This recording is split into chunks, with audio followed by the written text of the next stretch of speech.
Hello. Today I'm going to talk to you about a course platform that you can use if you have a WordPress website. So I have reviewed a couple of other course platforms lately.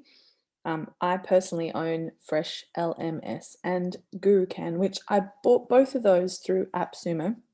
And this is another one that's available through AppSumo. It's called WP Courseware.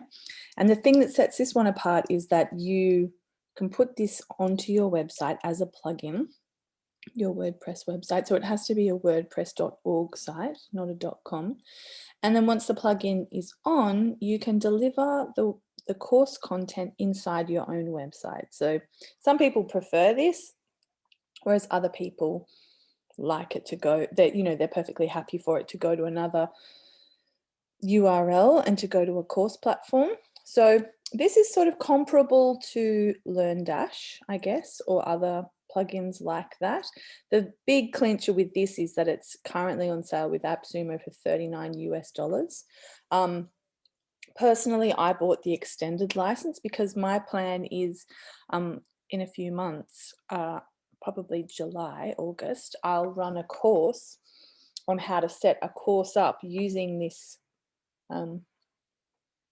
WP Courseware, and you won't need to buy the plugin then because I have a lifetime license and I will just put that my license key onto your website as part of the course. So if you think it looks great but you don't want to buy it, that's fine because it'll be available through me later. I have the lifetime license. Or if you're like, oh no, I need to take action right now and I want it all for myself, I think $39 is really affordable. Even if you paid for 2 months of Thinkific, you've already covered your costs with WP Courseware. And if you used it for say 6 months and then you went, oh no, I really don't like it, aside from the time that you've spent, you really wouldn't make a big loss on this.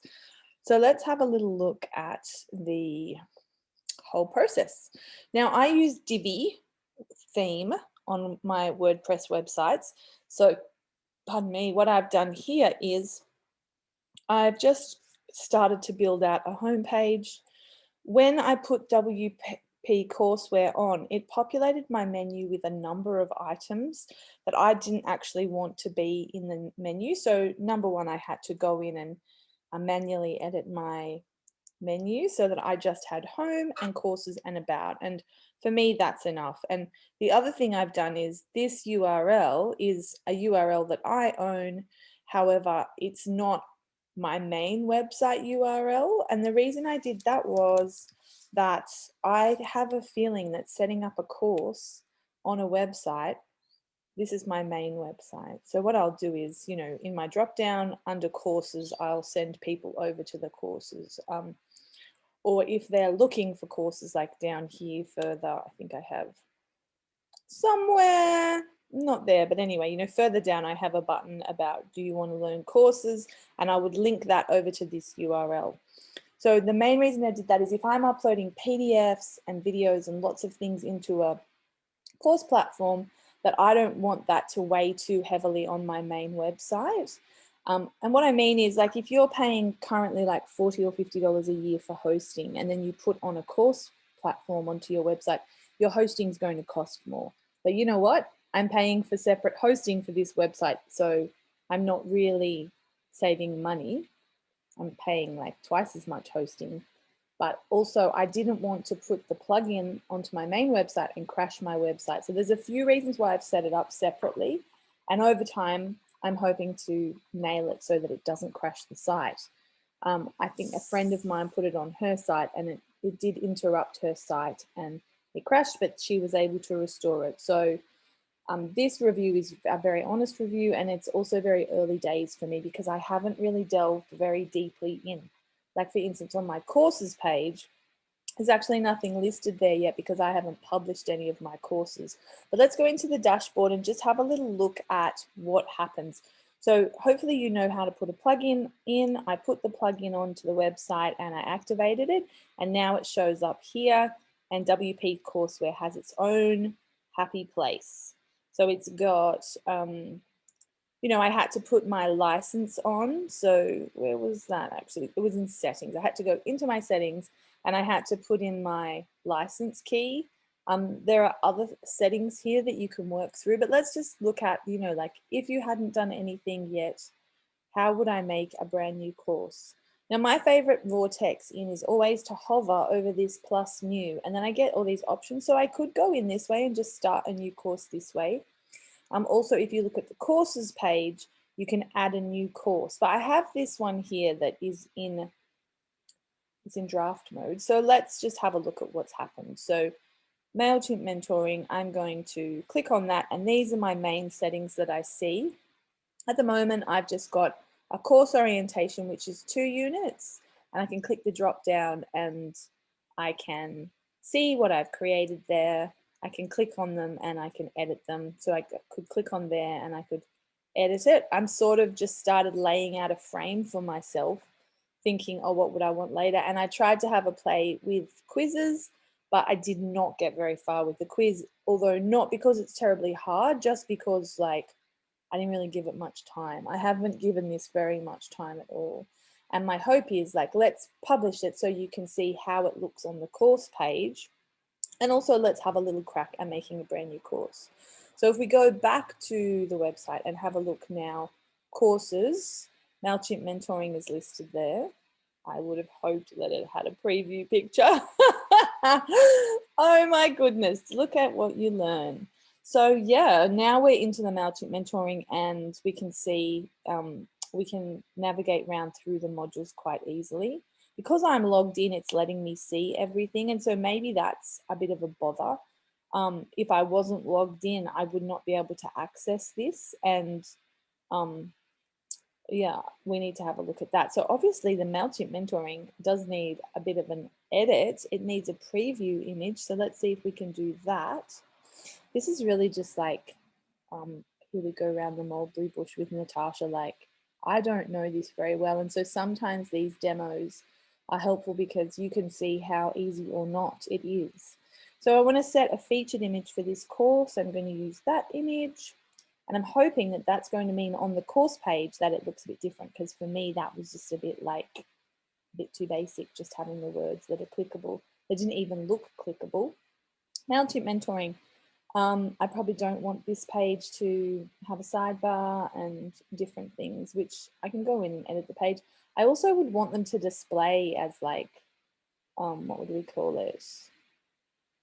I would want them to display as smaller tiles. So I'm wondering how we do all of that. Let's see what we can figure out. So now I have lost the sidebar, but that is ginormous. And with any luck, there's a way that we can edit. Oh yeah, it's just a short code for that page. Maybe there's a way we can edit how they display. And if we make another course, hopefully we can see how it looks when there's a second course up. Like, do people just scroll down and see a new one? So let's go this way, hover over new and create a new course. Let's call this one demo course.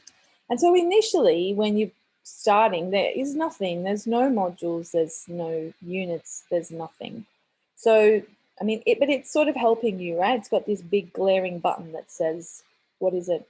And I would say modules are like week 1, week 2, week 3. And sometimes if I'm knocking out, like drafting out a course, I put little notes to myself. So module 1, I'd probably want to insert a video there. Just, oh, it's gone away. Oh, internet stuff, it's great. Hopefully I can save that. Let's see what happens. Week 1, great. So inside the module, then we can add units. So this unit would be read this. This is how I usually like, and then this would be a Word doc style info notes. Now there's options. You can delay or you can have a drip feed for specific dates or after a certain course start date. You can also set it that things are part of a free preview, which can kind of be fun, but otherwise we just add the unit and then go away, little friend. We just want to get out of there. So we've got week 1, we've got module 1, and then I'd probably add another unit that would be like, watch this. And I would probably have, you know, instructions and a workbook and a video, insert video here. And then the other thing we could have would be, I'd want to add a file really. So this would be the workbook. And then I'd, want to add something here that would be like access the workbook here. And then we could link to, what is it called? I can search. Oh, I haven't uploaded that file on this website, but essentially we just pop a URL in there and it will take people to that resource. So you can upload PDFs to your website. I'm going to show you how that looks. This is in my main site, but it's the same process where every single PDF and image that you upload into a website, every single one has a URL. So if you go into media, you can look, via documents or spreadsheets or whatever. So I'm going to see what happens if I search documents, and here they are. Here's a workbook and here's its URL. So I could copy that and I could give people access to that here. And I'd probably just save that. So now what I've got is a very rough house of a module, and I can add a new module, and that would be called module 2, and I might have read this, watch this, and the workbook, or I might have, live Q&A replay or whatever I like. You can add lots of different things. You can add a quiz to a unit, is that what they're calling them? And like I said, I haven't really gone very deep in quizzes, but you can also have, so you can have a couple of kinds of quizzes that are just like for people to review their own knowledge, but you can actually have quizzes that people have to get right, or a certain amount of right, before they're allowed to progress to the next step, which I think is pretty cool. Let's give this one a featured image and just see what happens now that we have 2 courses on the course page. Because if they are going to be really gigantic like that other one, I'm going to want to do a workaround. Oh my gosh, they're huge. And can I click the image to go to the course? No, only the words. And that doesn't make much sense, really. Okay, there's a few things that I would really want to sort out. Yeah, and if I log out, we might get a more honest appraisal of what the page looks like. So let's have a look. Because, oh, you funny old sausage. Let's see if I can get in to that page. I thought that URL would just be courses, but it's not. It's a fancy URL. Okay, courses page. Let's have a look. /courses. Oh, my love. Oh, my love and Lord. Oh, I see what's happened. Okay, let's copy that. Let's get out of here. It's just because I haven't set my permalinks for the pages, so I haven't set my post names. Oh, no. Okay. Oh, you get an enroll now button. That's pretty fancy, but I just don't want them this big. So I'm going to have to talk to my friend Trish and find out why they're so gigantic, but at least you get an enroll now button. And then the first step is register for an account. So let's do that just for fun. I probably need a different email address actually. Let's use this one. And then Natasha, we better make me a B. And my password, well, let's hope that's right. Then they're going to click register, or they could just log in. And, oh, I have to register, and then I have to go back to courses.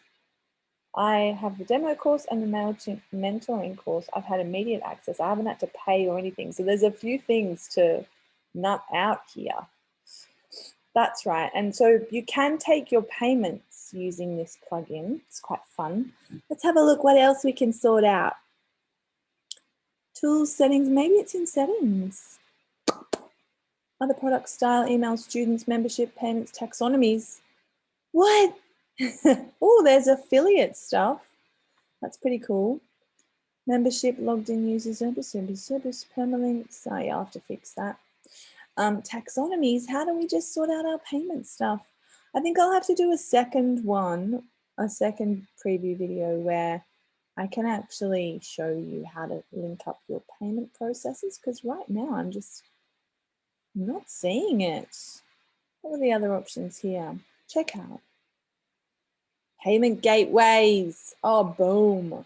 Sweet. So we just have to set up PayPal and or Stripe, and then people will be able to pay. I mean, in most cases with these kinds of tools, it really is helpful just to like go through courses and look at every single tab there. Go through units and see what all these tabs are. So checkout, yeah, I would have found currency. I've set to US dollars, so I want to change that. Payment gateways, I want to set them up. Taxes, I want to sort that out. Coupons, we can create them. Checkout process, there's stuff there to sort out. Privacy. So yeah, there's a lot here. I am interested and excited to see how I can get it to look good. Customize colors. Of course I want to customize colors. The other thing I'm going to want to do is I need to sort out that course page. That course page is just not working for me.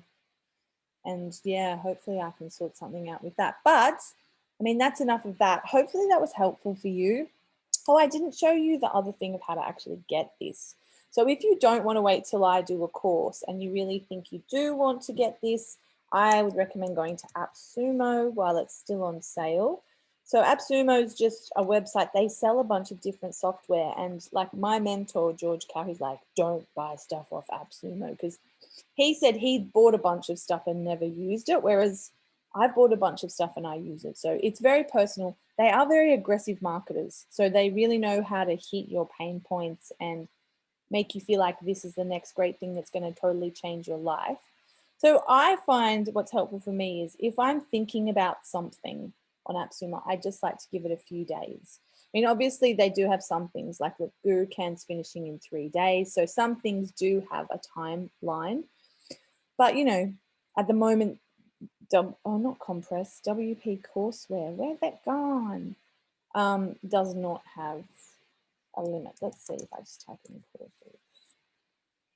If it'll come up. Nope, nope, nope. It is in here. WP course. There it is. Nope. Where are you? That is so interesting.